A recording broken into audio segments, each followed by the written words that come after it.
Sorotan berikutnya, Saudara. Direktorat Reserse Kriminal Umum Polda Metro Jaya mengungkap identitas perempuan korban mutilasi di Tambun Selatan, Kabupaten Bekasi, Jawa Barat. Korban bernama Angela Hendriati, berusia 51 tahun.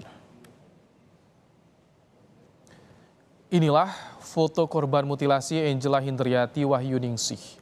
Identitas korban diketahui setelah penyidik mencocokkan DNA jasad yang dimutilasi dengan jenazah anaknya. Sebelumnya, Angela pernah dilaporkan hilang pada 2019 lalu.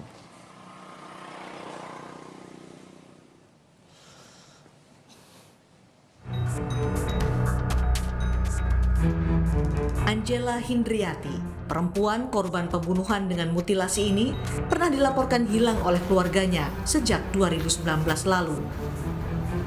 Hingga akhirnya, ia ditemukan tak bernyawa dengan jasad yang termutilasi di dalam rumah kontrakan di kawasan Tambun Selatan, Kabupaten Bekasi, Jawa Barat. Kasus pembunuhan Angela terkuak berawal dari laporan orang hilang bernama Eki Listianto. Bersamaan dengan ditemukannya Eki, polisi juga menemukan jenazah Angela di dalam rumah kontrakannya. Diduga, Eki membunuh Angela pada November 2021. Pembunuhan itu dilatar belakangi motif asmara. Karena dari pengakuan tersangka ini motifnya ya terkait dengan asmara ya. Menurut pengakuannya bahwa pada bulan November ini yang bersangkutan sempat cekcok dengan korban karena terkait dengan hubungan antara tersangka dan korban. Setelah membunuh dan memutilasi Angela, Eki menyimpan jenazah Angela di dalam rumah selama 1 tahun lebih karena ia takut kejahatannya diketahui orang lain. Tim Liputan, Kompas TV.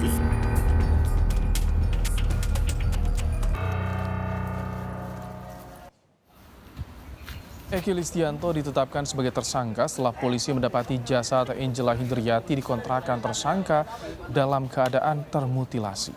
Sebelumnya tersangka menyimpan jasad Angela dalam 2 kotak kontainer lebih dari 1 tahun. Lantas apa motif pelaku memutilasi hingga menyimpan korbannya dalam kotak kontainer lebih dari setahun? Untuk membahasnya sudah bergabung bersama kami kriminolog Universitas Indonesia Adrianus Meliala. Selamat petang, Pak Adri. Selamat petang. Pak Adri, lebih dari 1 tahun pelaku menyimpan jasad korban bersamanya tanpa terdeteksi oleh warga, tanpa diketahui oleh lingkungan sekitar.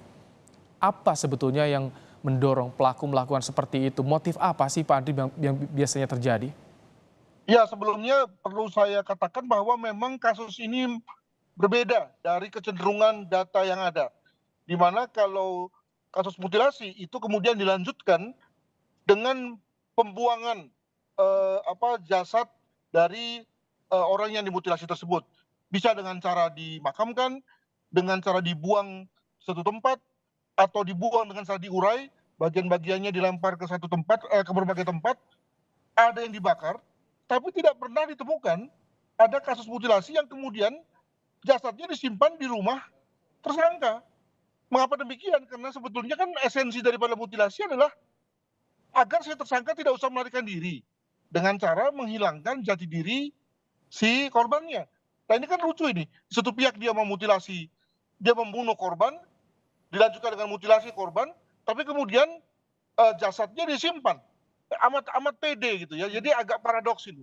Nah mungkin sekali betul bahwa dia memang tidak berani membuang karena takut ketahuan, tapi juga tidak bisa termasuk akal karena kalau menurut pengakuan polisi, menurut informasi polisi bahwa sudah setahun ada di lokasi tempat pembunuhan.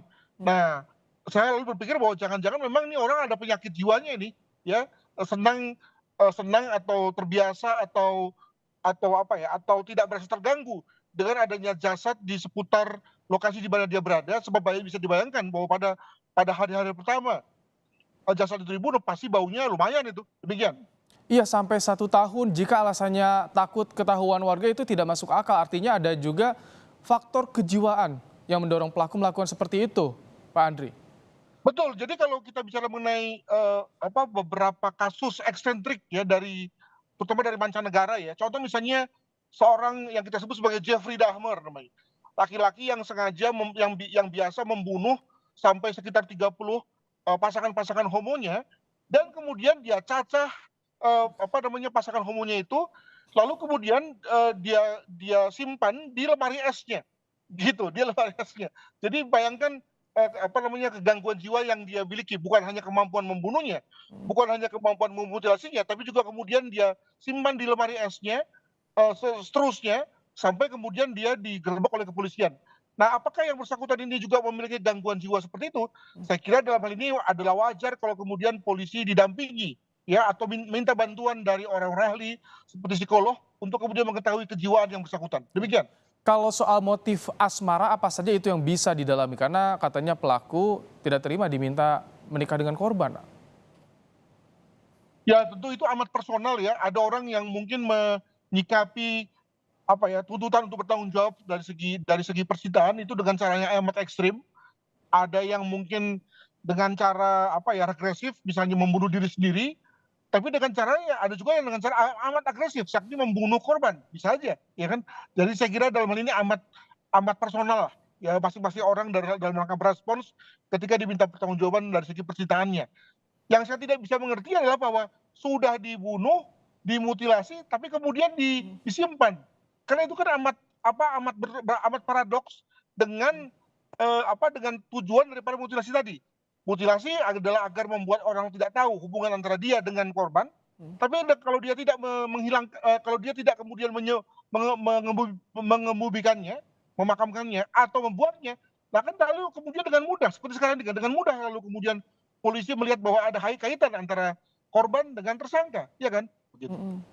Ya, sampai setahun lebih, artinya ini lingkungan sekitar tidak ada yang curiga atau bagaimana, karena ketika menyimpan jasad, tindak tanduk seseorang pasti bisa ketahuan kan, Pak Adri? Saya kira begitu ya, apalagi karena dia memang bukan orang yang kita sebut sebagai penjahat karir, pembunuh yang profesional, tetapi orang yang boleh dibilang sebagai first offender dan langsung naik kelas melakukan satu kejahatan yang boleh dibilang sebagai kejahatan tingkat tinggi, yakni membunuh, dan tidak hanya itu tapi juga memutilasi. Maka bisa diduga bahwa kemudian dalam rangka dia berespons dengan orang luar, dalam rangka menyembunyikan perbuatannya pasti berbeda. Tapi mungkin sekali dalam hal ini karena yang bersangkutan melakukannya di rumahnya, maka dia bisa kontrol perilakunya, kontrol pada saat dia bertemu dengan orang lain yang seperti apa, sehingga kemudian orang tidak tahu bahwa dia baru saja melakukan suatu perbuatan yang amat serius. Nah, cuma tadi, kenapa kemudian dalam rangka setahun yang bersangkutan tetap memutuskan untuk membiarkan jenazah itu bersama dia? Ini yang saya kira perlu penelaahan secara saintifik tentang kejiwaan yang bersangkutan. Demikian. Baik, terakhir nih Pak Adri, apa bukti yang harus didalami polisi? Apakah tadi kemampuan pelaku mengontrol perilakunya, psikologinya itu akan menjadi kendala dari polisi untuk bisa mengungkap apa ya sebetulnya menjadi motif pembunuhan ini, Pak Adri?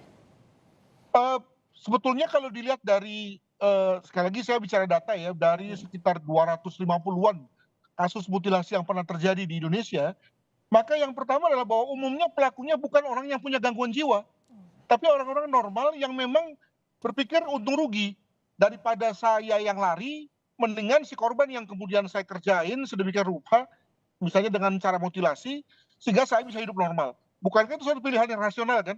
Nah, itu yang pertama. Yang kedua, ketika dia memutilasi, dia lalu memilih tempat, cara yang juga enak buat dia. Makanya kemudian dia pilih cara misalnya dilakukan di apartemennya, di tempat kosnya, di kontrakannya, atau di rumahnya, sehingga dia amat tahu, ya, amat mengenal situasi itu.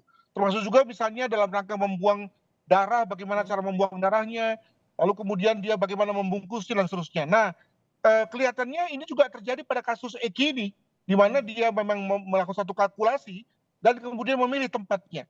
Okay. Pertanyaannya adalah bahwa setelah itu semua dilakukan, maka kalau mengikuti kecenderungan yang ada, dia harusnya buang tuh jauh-jauh, ya, atau dia kebumikan, atau dia bakar, ya, sehingga kemudian sama sekali kemudian orang tidak bisa mengaitkan antara dirinya dengan si korban, sekarang ataupun nanti. Nah, tidak seperti yang sekarang terjadi, di mana kemudian ketika dia ketahuan, maka kemudian polisi dengan mudah mengkaitkan dia sebagai pelaku pembunuhan terhadap korban. Demikian. Baik, terima kasih Adrianus Meliala, Kriminolog Universitas Indonesia, telah menyampaikan pandangannya soal kasus mutilasi yang terjadi di Bekasi, Jawa Barat. Terima kasih Pak Adri, sehat selalu.